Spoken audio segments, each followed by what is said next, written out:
Hey, good morning, everybody. Welcome to another episode of Dropping the Gloves. Thanks for joining us here today. A nice end of June. Holy hell, July is almost around the corner. We got Canada Day.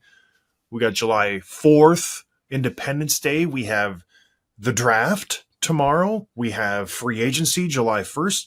There's a lot going on, Tim. There's a lot going on. There's a lot going on in the real world. There's a lot going on in the hockey world. There's a lot going on in our world. But I think we'll start with the hockey stuff, John. What do you think? Did you ever watch the Real World MTV? Yeah, on TV. Is Yeah. that still a thing or no? Did they get rid of that? No, but I think it's been replaced with those like Love Island and Love is Blind and all these dating Netflix shows that people watch. I don't watch that crap. It's so skanky, all that stuff. It's just like, whatever happened to modesty? I don't know how we got to this topic, but it's like, hey, how are you? Let's go to Pound Town, pretty much. But it's just, there's no courtship anymore. It's crazy. But I used to watch Real World when I first moved to Chicago to play for the Freeze. That's when I was introduced to it because I didn't have MTV in Canada. Loved it. And then they started the challenges. I love the Yeah. challenges. I absolutely love them until up until a point where the people just got old, and I felt like, this is your sole job, is to be on these challenges, like the Johnny Bananas guy. Like, that's all he did. He would just do challenges every 3 times a year. It seemed like. I'm like, it just got, and he was like 40. I was like, Johnny, this isn't. I don't know. I just lost interest in it, but it was good when it was going. It was good. Drop me a comment in the comments. Let me know who your favorite character. Because there was that one bad boy from Boston. What was his name? CT. Gosh, I don't remember. There's a guy Derek. I think. Oh, CT. It I was remember him CT. and Derek. Yeah, And CT married he was that cool. really pretty girl who had like some. I think she had cancer or something. I don't know. It was a great show. I was fully invested. But anyways, back to hockey news. The Hall of Fame was announced. I wasn't indoctrinated. Or what's it called? Inducted? Indoctrinate. Oh my gosh, what are we doing here?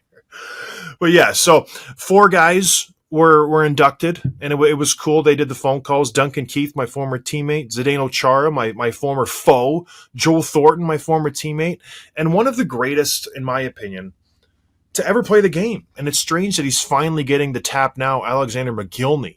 We're in the player category. The women's player category was Jennifer Botterill, legend in Canada. I've done some charity events with her. Great gal. Brianna Decker, same thing, international success. In the builder category, I have no clue who these people are. The note says no clue who these clowns are, Tim. I don't know why you would write that. Jack Parker and Danielle Savigno. Wasn't me. Savaggio. Yeah. Thoughts, Tim? Thoughts on Yeah. the inductees? I think, I mean, the only four I can really speak to are the NHL guys. Pump for Chara, not surprised there. I think Jumbo and Keith are very exciting too. I want to hear your take on them because you played with both those guys. And then McGillney finally. I think the next one up in that kind of long running should have been inducted already, but hasn't yet would be Keith Kachuk. But I think it's really great for him. Very exciting. And yeah, tell me about Jumbo and Duncan Keith. Are you pumped for them? Well, I think the obvious question is, do they deserve it? And that's what it always falls down on. Duncan Keith, does he deserve to be inducted into the National Hockey League Hall of Fame? Because it's a big deal to be inducted into the Hall of Fame, right? It's the creme de la creme. It's the upper echelon of players, and I think Dunks definitely does. 3 Stanley Cups, international success, just basically driving the Chicago Blackhawks back end for a decade. Top physical specimen on the ice, just does everything that you need to do to succeed. I did a spot on TSN yesterday because I played with Dunks and Jumbo, and they were asking me, what do they have, the intangibles of these two guys? And the one thing that just stands out is just the passion they had for the game. And it's completely different, Tim, kinds of passion. Because passions can be different. They can be good, they can be bad, they can be whatever. Duncan's passion was all encompassing, where that's all he would think about. Every meal, everything he did, everywhere he went, his sole purpose was to be better at hockey. Much like you are with your LARPing. It's very just sole focus, laser focus. And we would go out to dinner, and he would chew his food 50 times because he wanted to get every ounce of nutrition out of that food. We would go, on the plane. He wouldn't have any beers. He would already be preparing for the next game. He put the compression pants on. He would do the air pants and the compression pants and all these things. And he would take vitamins. Everything was directed towards being better, to preparing for the next game. How can I be better? Watching video. It was insane. The guy was shredded, absolutely ripped, not an ounce of fat on him. And just, that's how he was. That's the only way he knew how to exist. And then you contrast that with Joe Thornton. Equally passionate. Not as laser focused on winning, but more a kid-like passion of just, I am enjoying this. I am, yes, going to work hard, but I'm going to have fun doing it. And he was a God's gift, the talent that he had. Like, I don't think you can do what he does without having a gift like that. And yes, he worked hard. Yes, he worked on his body. He was always in the gym. But just, I think, the awareness of hockey is a game. Hockey should be fun. And pairing that with his just ability to find people, it was a great combination, because usually when players are that talented and at that level, the Jagers, the Messiers, the Gretzkys, they're so just kind of tunnel vision, the Taves, the Crosbys, where they're not having fun for the most part, right? Their sole focus is to win, to the point where it's maddening for them. Whereas Jumbo, maybe people critique him on that, and that's a ding on his character. But I thought it was great, where he was able to play the game, but also be aware of what was going on in real life. It's like, okay, hockey is, important, but it's not be all end all.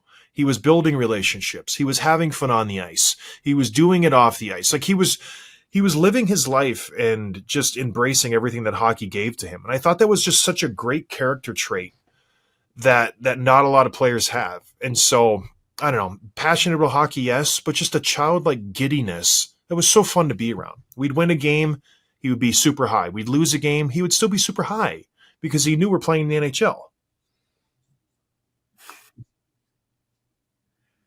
That's a great summary, and something that could only be shared by someone who knows these guys as well as you do. And I've heard this said, and I really like the visual of it. Is guys like Jumbo play with Christmas morning joy, where they're just so excited, they're passionate, and like you said, they're just constantly reminded that, hey, we're playing a game for a living, and let's enjoy it, and it's meant to be enjoyed. And both of those guys, obviously now literal Hall of Fame careers, and such different ways of getting there, and such different personalities, but they're both inducted now, or they both will be, and it's very, very exciting for them, and just great people too. Well, yeah, and then let's just talk about even Jumbo getting the call from Lanny McDonald and Ron Francis. Probably one of the greatest, 2-minute call I've ever heard. Like, holy doodle, boys, holy doodle. Like, he's so excited. Like, that's just who he is. We didn't get Dunks. Duncan is the guy who, once the season ends, you can't even get a hold of him.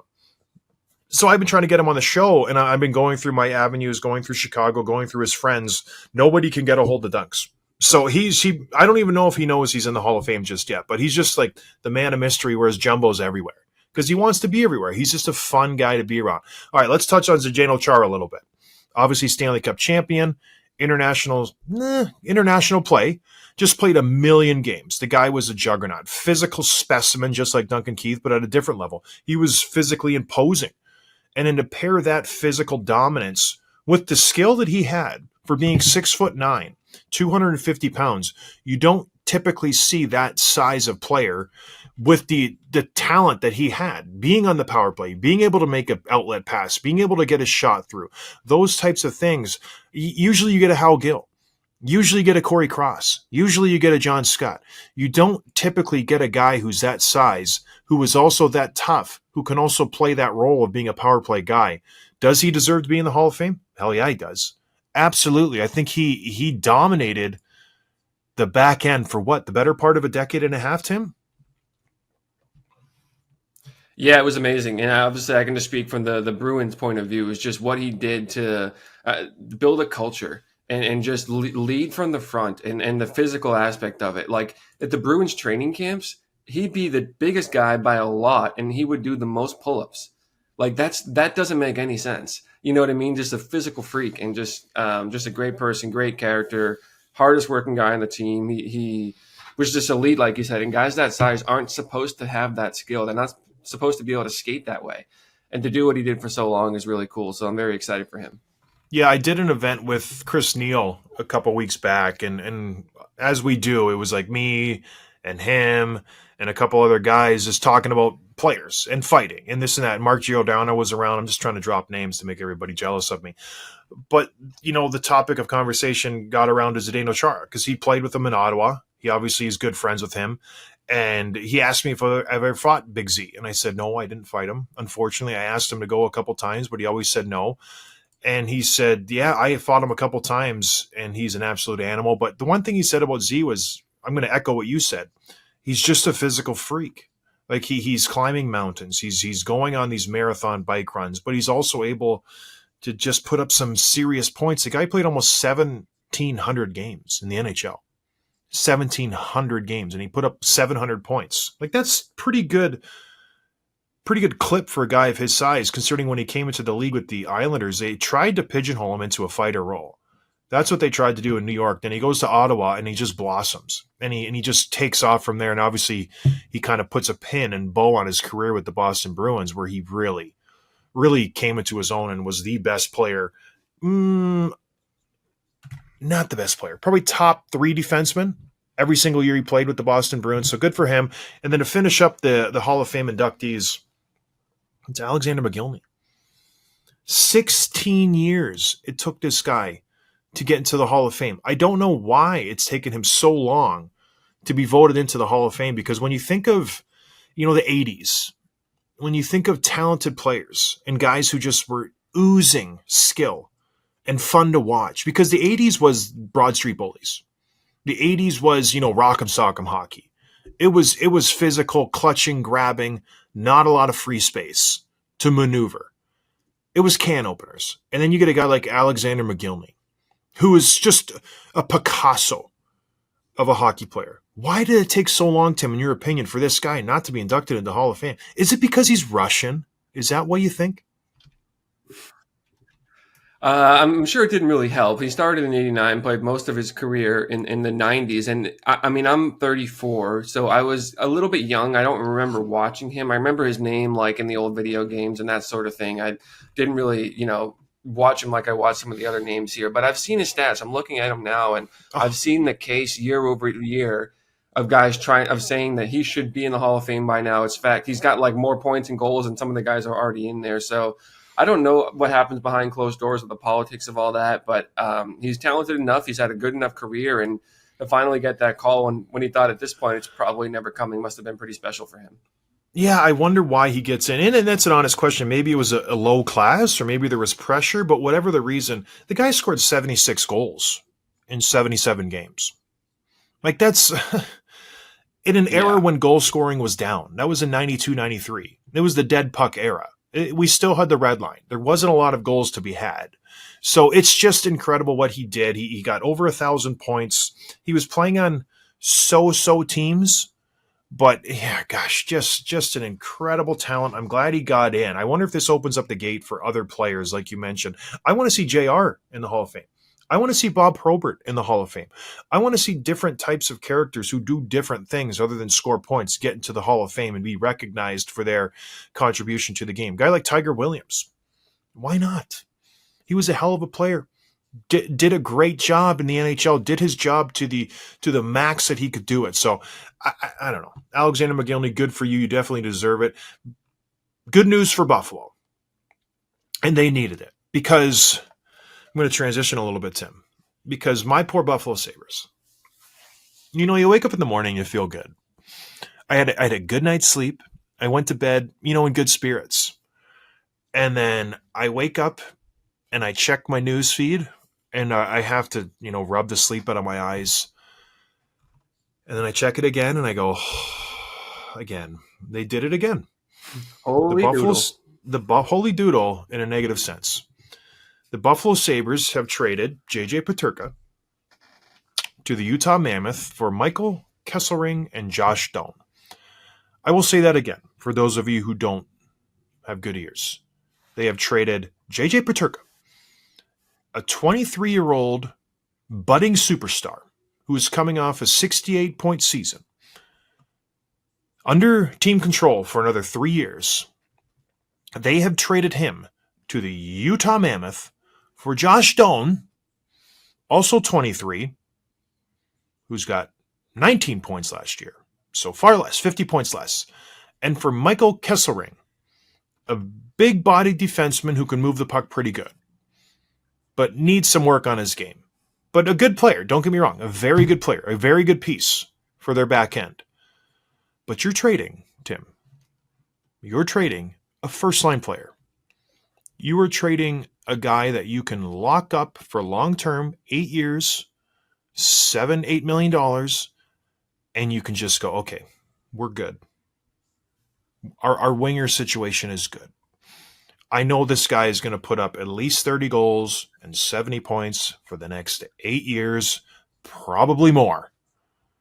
So, I don't know, Tim. Make it make sense to me, because I don't know what Kevin Adams is doing. I know Peterka wasn't happy with Buffalo, but you have him under control. Just play hardball. Say, no, you're not going anywhere. Because I'm a little upset at Buffalo right now. I don't want to be. I really don't want to be. Well, okay, so we've heard his name for weeks now. We mentioned it earlier this week, and he was a guy that was just, it was a when, not if, he was being traded. He wasn't happy. He didn't want to be part of a struggling team, whatever his personal reasons were. He was out the door, and he had 1 foot out the door already. So we know that he was going to have to be moved. I know you're going to say, no, he didn't. He was under control. He wanted out. Yeah. And teams generally don't want players who don't want to be there. So I think with that in mind, the return is pretty good. I mean, Kesselring is a good, steadying the play type of defenseman who moves pretty well for a guy his size. And Doan is obviously a pretty, I wouldn't call him a blue chip necessarily, but he's a pretty highly touted young player that could be a point per game guy at some point in his career. So the upside is there, and you're getting pretty pieces that'll help you now, but you're trading away the best player. And generally the rule of thumb is if you lose, whoever gets the best player wins the deal.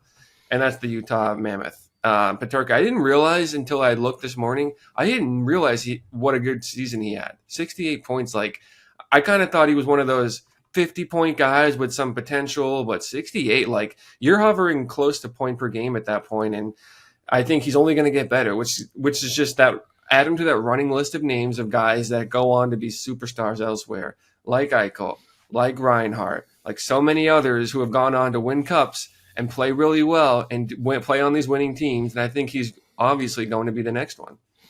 Well, it's just frustrating for a Buffalo Sabres fan, which I am, because you can tell, everything you want Josh Doan to be, Peterka is. So the ceiling for Josh Doan is JJ Peterka, right? Yeah. It's like, oh man, best case scenario, he turns out to be like a point per game guy who gets 30 goals and we can slot him in at the first line position. Ding dong, that's Peterka. That's him. So with all this being said, okay, the trade happened. Great. Kevin Adams probably kicked the tires with all these GMs. He got the best deal that he thought he could make for the team. The bigger question is, why does he want to leave Buffalo? What is the reasoning for your 23-year-old star winger to want to leave your team? That's what everybody should be asking Kevin Adams. Why did JJ Peterka, after the season, come into your office and go, I don't want to be here anymore? What's the reasoning behind that? Because coming off your career season, coming off a season where you're a point per game, you're playing great minutes, you're on the power play, you're playing with Tage Thompson and Alex Tuck and good players. Why does he not want to be here? What's the culture like in Buffalo? And I was around the team. I went there for a few times this year, and I'm intimately close with some of the staff and things like that. And the word I'm getting is it's the environment's not great. It's too non-hockey like. In my eyes, it's too much of everybody's on pins and needles. Nobody's secure in their job. You try to bring Lindy Ruff back in to kind of bring some normalcy to the organization, and it's not there. You hire people close to the Sabres organization. That's what they've typically done, whether it's the president, the GM. Everybody has a Buffalo Sabres connection in some way, and it's not working. Nobody is really good at their job. Kevin Adams, I love him. I consider him a good friend. He's not a good GM. Lindsey Ruff, Lindy Ruff, excuse me, is too old to be a coach in the NHL. He should not be a coach of this team. All of the management, all of the staff, and I'll probably take heat for saying this, they need to go outside of the organization. They need to start mixing it up a little bit, because from what I've heard and from what I've seen, it's not a good environment to be around. And players want to be in an environment that is professionally ran, their sole focus is on winning, and everybody is upset when you don't win. Yeah, I think at the end of the day, for the Sabres, you need to possibly start looking elsewhere for people to run your team. And I don't know what that means, but if I'm Terry Pagula and I keep seeing talent just being shopped and shipped and out the door, it's got to be frustrating, considering he owns the Bills. He knows what a successful franchise is ran like, and it's just not happening with Buffalo. So they need to shake it up, because JJ Peterka should not be asking to leave. And then on the other side of the page, you have the Utah Mammoth, who are just stockpiling young talent, Tim. And if I'm a free agent, an unrestricted free agent, and I look at this core, it's looking pretty solid now with the addition of Peterka, because you have Keller, you have Cooley, you have Gunther, you've got Sergachev on the back end. All of a sudden, this team that's coming over from the Arizona Coyotes looking pretty strong to be a contender in the West for a long time with these young players.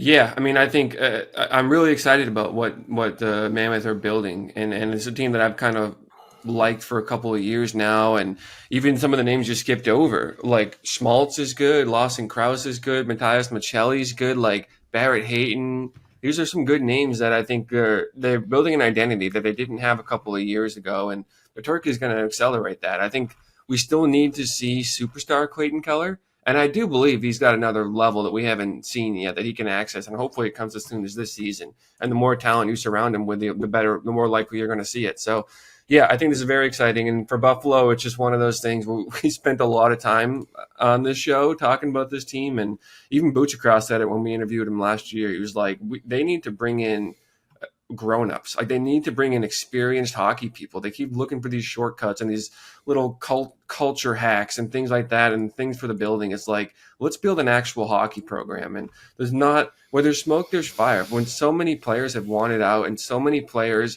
have gotten better playing outside your organization, it's like there's two feeding grounds for NHL teams. One of them's the AHL, the other one's the Buffalo Sabres. Like, you can just go get your player for pennies on the dollar, and then he'll come over your team and score 30 goals and be a superstar.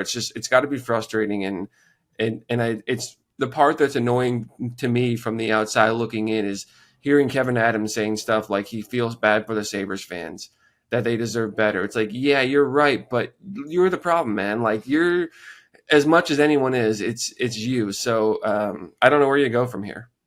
It's like a guy who cheats on his girlfriend. I really feel bad for my girlfriend. It's like, bro, you're the reason why. Like, you're the reason why she's sad. Like, it's just, Kevin, you're the reason why the Sabres fans are frustrated right now, and you acknowledging it doesn't make it feel any better.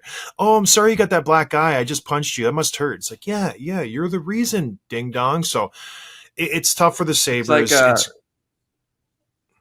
Well, Ryan from The Office, when he talks about the person he used to be and refers to him as like, oh yeah, that guy hurt a lot of people. He hurt me too. It's like, no, you need to get some accountability for your actions. Like, oh, no, I can't. That's a different person. It's like, okay, really? Well, the question here, Tim, is now, does Mitch Marner add Utah to his list of short teams that he wants to go to? Because there's been rumors up and down about this guy. He's obviously the biggest name on the market, and July 1st is vastly approaching. If you're Mitch Marner and you see this team now and you can slot in with these young, exciting players, do you want to go play in Utah? Well, there's this whole concept of like the move before the move. And so, for example, there was a trade the other day, or a rumored trade that wasn't actually official, that Hurdle had been traded to Carolina. And then ended up not being, he was the guy, the reporter said he was a little too early for that. And obviously it hasn't happened. But if that had happened, you think, okay, Vegas isn't just doing this to get rid of a player. They're making this move to make another move, whether that's Marner or somebody else, Jason Robertson, whatever. Same thing with we're talking about the Evander Kane trade in a second. It's like, what are they going to do with that cap space? It's the move before the move. This could be something for the Utah team, where like all of a sudden you bring in one player to bring in another, to entice another player to accelerate your window of competing for a playoff spot. And yeah, I think this is kind of teed up for that, the way the free agency class is going and the type of player Peterka is. And it makes a lot of sense for Marner. He obviously wants to go smaller market. He wants to leave Canada, but also he probably wants to compete for a playoff spot. And this is a chance for him to have a solid chance of doing that. Yeah, I agree. If I'm Mitch Marner, I talked about the LA Kings being a good destination for him. The Utah Mammoth, I would definitely go there. You immediately become the face of the franchise. Like you could run that whole franchise. That's the kind of power you would have going there. Whereas if you go to the LA Kings, you're still playing second fiddle to Drew Doughty, Anze Kopitar. So if he wants that, responsibility, if he wants to be the face of a franchise, Utah is that team.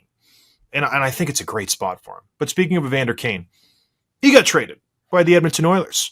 A great, great trade, in my opinion, by Stan Bowman. And I'm not a huge Stan Bowman fan because he traded me out of Chicago, screwed me out of a Stanley Cup ring, which I earned and deserved. And I'm still, a little bitter about it. And him and Brandon Bollig can go to hell, in my opinion. But he gets traded to the Vancouver Canucks. And as it happens, the player breaks the news. It wasn't the team. It wasn't Frank Seravalli. It wasn't anybody else. Evander Kane took it upon himself. And he broke the news. And he took to Twitter. And he had the longest thank you letter I think I've ever read to the Edmonton Oilers staff and their fans and their players. And it just makes you think at first glance, did he have this queued up? Did he know this was going to happen? Because that wasn't a letter that you can just whip up. So let's just start with there. Why? What did you think of the tweet that Evander sent out, Tim? Yeah, this is the kind of a weird one because Bob Stauffer, I don't know how I'm saying it right, but he said that they were going to have a lot of cap space freed up soon. And I think people were thinking it was going to be Nurse, and maybe it still will be, but I think this is something that we knew was coming. And it's a weird timing thing because I happened to be online on Twitter when this broke, and I think it was Frank or Elliot or one of those guys said, I believe there's a trade about to come through. It's pretty close. And like seconds later, this long letter from Evander went out. So he was the one that officially broke the news before any of the insiders, before the team did it. It's just unusual. You don't really see that very often. And there's some nice sentiments in there, thanking the city and the fans or whatever. But I think the bigger news is what the heck are the Vancouver Canucks doing with this trade?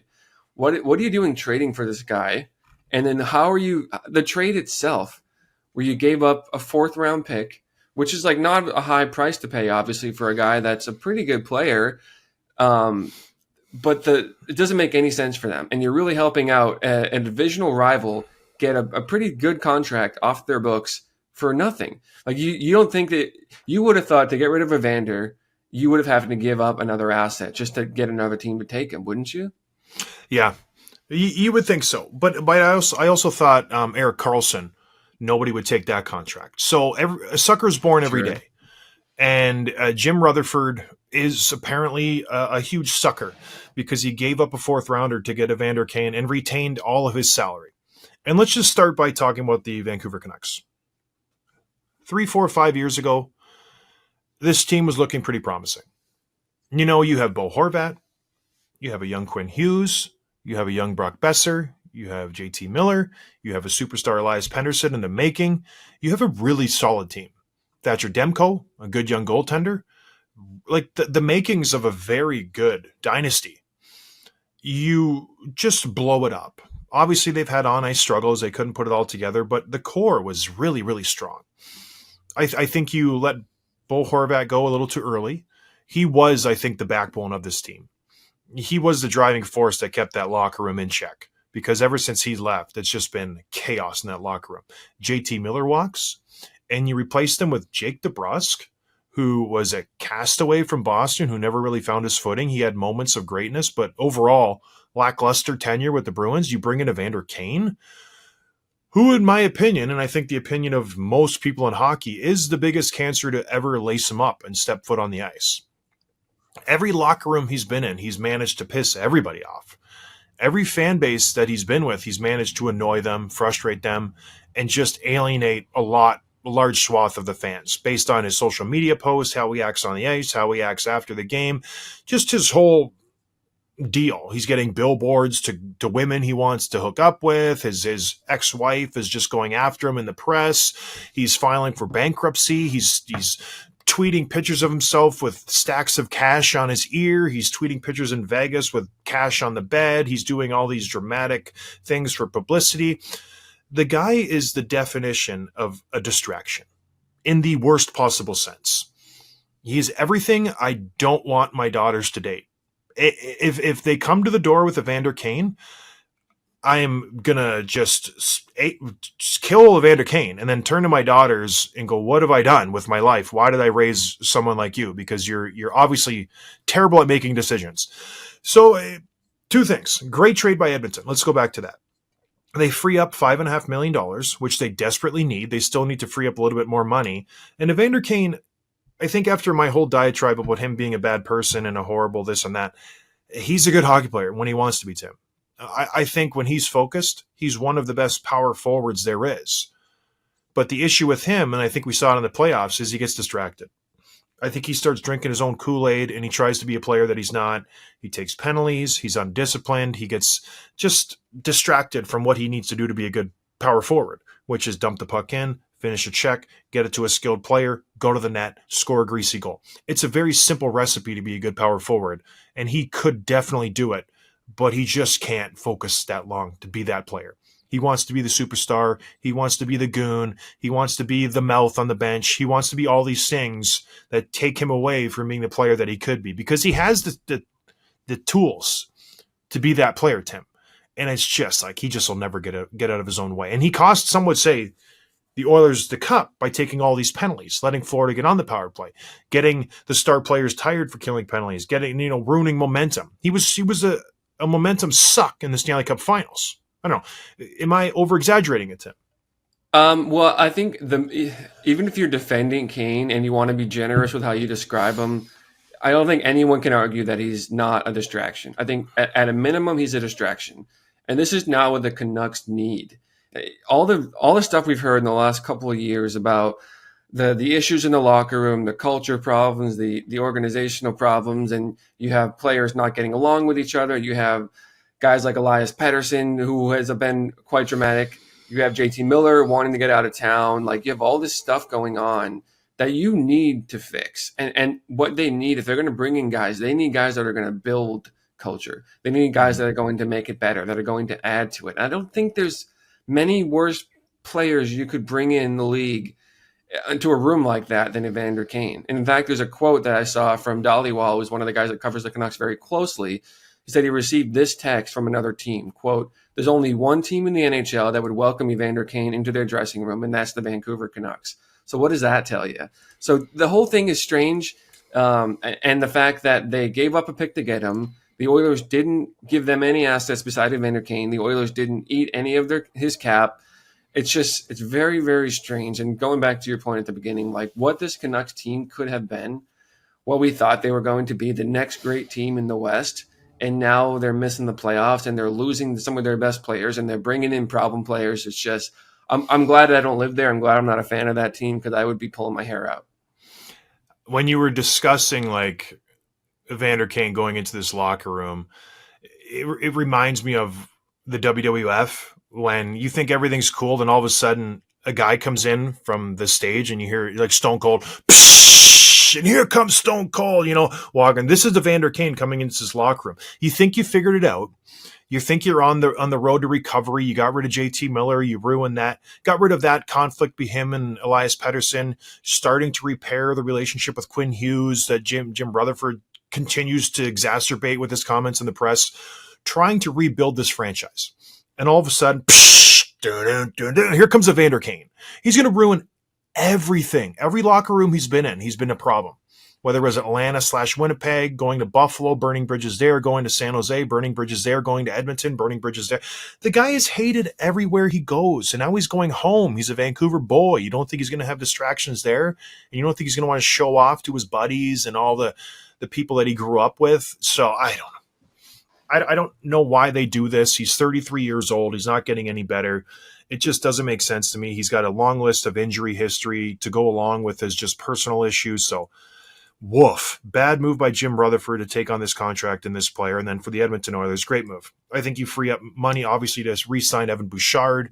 You still need to get out from Victor Arvidsson's contract because you're going to have to pay Connor McDavid, hopefully, a big boatload of money next year. And you still want to bring in players. And Evander Kane was not good. So you're trying to use that money to make Connor happy. I think that's the sole focus of this offseason, if I'm Stan Bowman, is to make Connor happy. Every move I make, dun, dun, dun, dun, dun, dun, dun, every breath I take, it's to make Connor happy. So before this trade, I call Connor, be like, hey, I'm getting rid of Vander. What do you think? You're good? Okay, good. Trade it. Oh, it's a draft. Who do you like? Oh, you like him? Good. We're going to pick him. Oh, it's free agency. I want to sign this guy. Do you like him? Good. We're going to sign him. And I'm serious. He should absolutely do that. That's a really good point. In a summer where it's very, very important to do everything to make Connor McDavid happy, they trade Evander Kane. I think that can't be overstated. Yeah. They know they're going to have to pay Bouchard. They know they're going to have to pay Connor, hopefully, but you have to make him happy. It's funny. I was on Twitter too when the news dropped, and I wrote up a couple tweets, and I'm going to be more active on there. So get ready.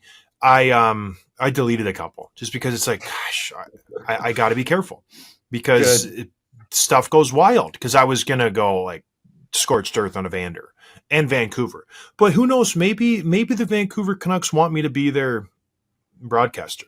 One of these. I've already burned my bridge with Buffalo in this episode. I've already burned it with Chicago potentially. So I'm just there's only so many teams in the league, Tim, that I got to be careful with. But anyways, great job at the Edmonton Oilers. I think this will be very well for next year for the Connor McDavid re-signing. Just year-long thing they're going to try to get him to re-sign in Vancouver. What the hell? Like, what are we doing here? It's so stupid. Hey, the Sharks still love you. The Sharks still love me. I can go there. All right, what else are we talking about, Tim? Yeah, let's rattle through a few other rumors and signings and that sort of thing. So Cam Atkinson is moving on from Tampa Bay. He'll be looking to join a new club this summer as a UFA. So he's a decent veteran, middle six pickup at this point. Is he now? Sure. Yeah. Nah, sure. I could not even have told you he was on Tampa Bay. That's how far removed I am from Cam Atkinson being just a valuable player in the NHL right now. Because he had his moments with Columbus, then he went to Philadelphia, and that was a fun trade.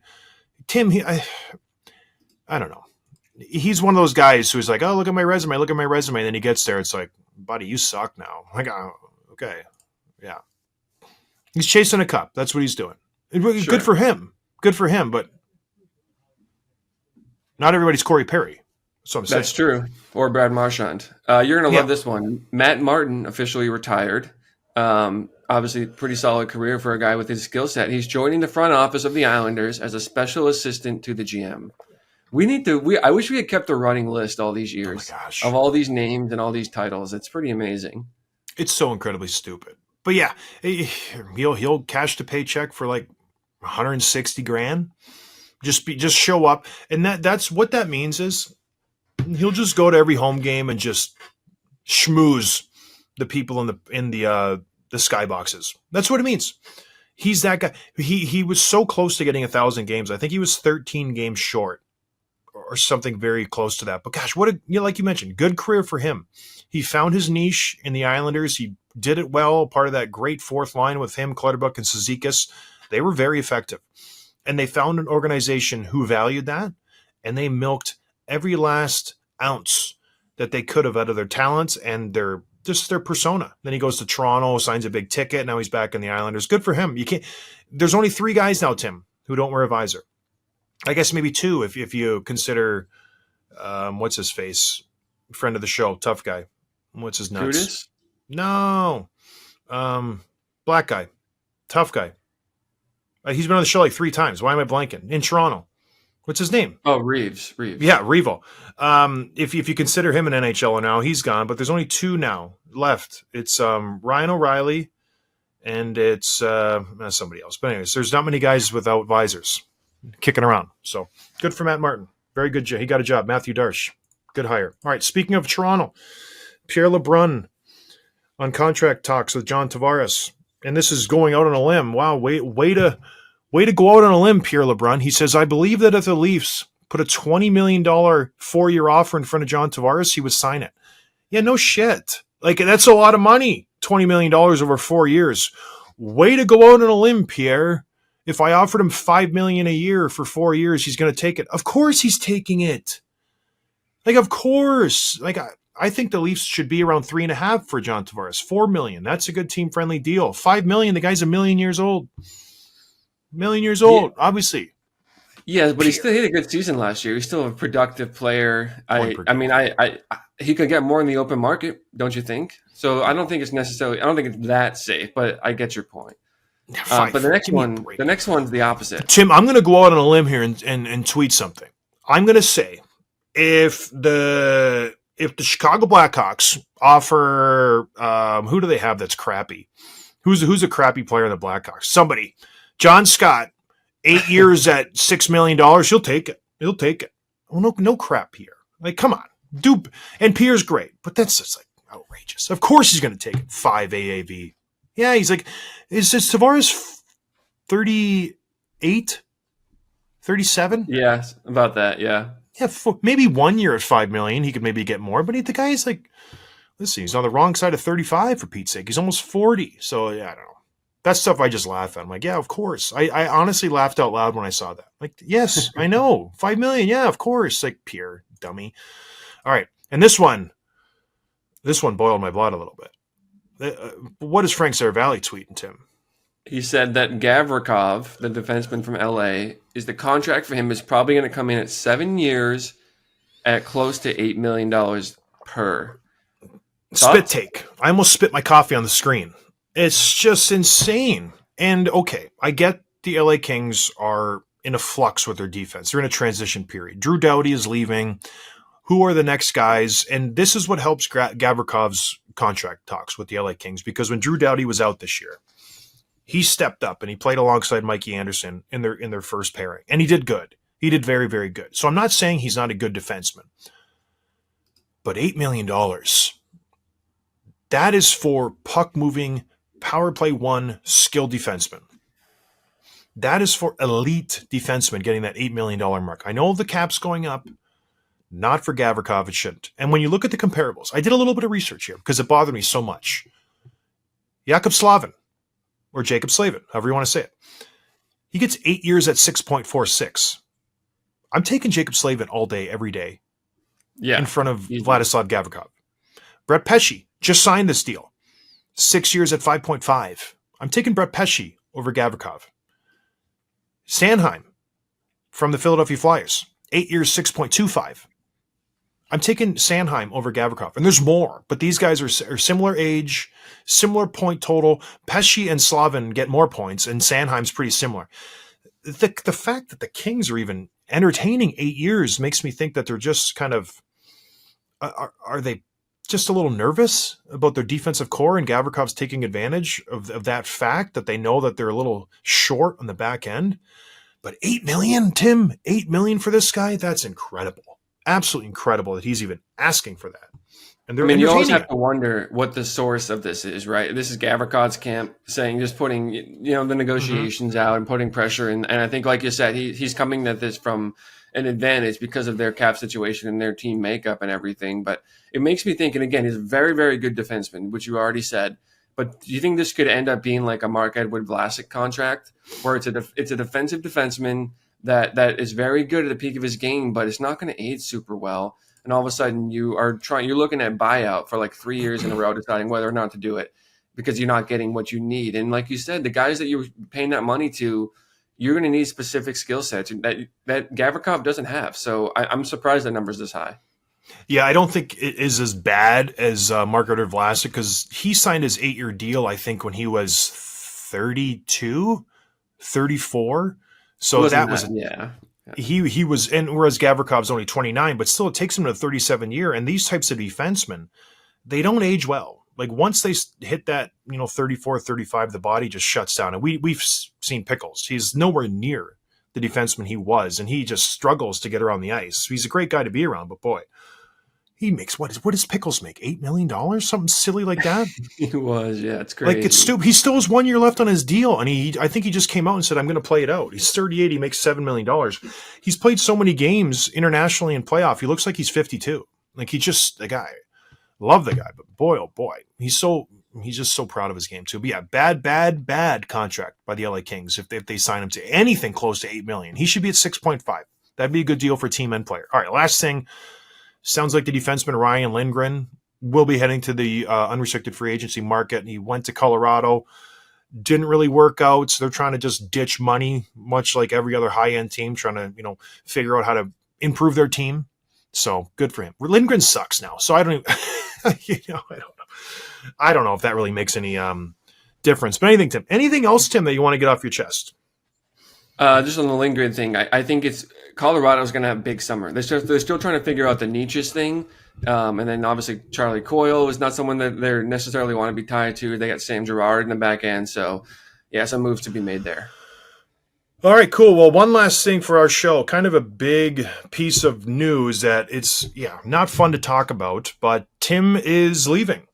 He informed me about a month ago, maybe 3 weeks ago, 3.5 weeks, that he has decided to go his own ways and do different things, and he will not be carrying on with dropping the gloves come July 1st. So we'll obviously do the draft and do the free agency period, and that will be Tim's last show. So not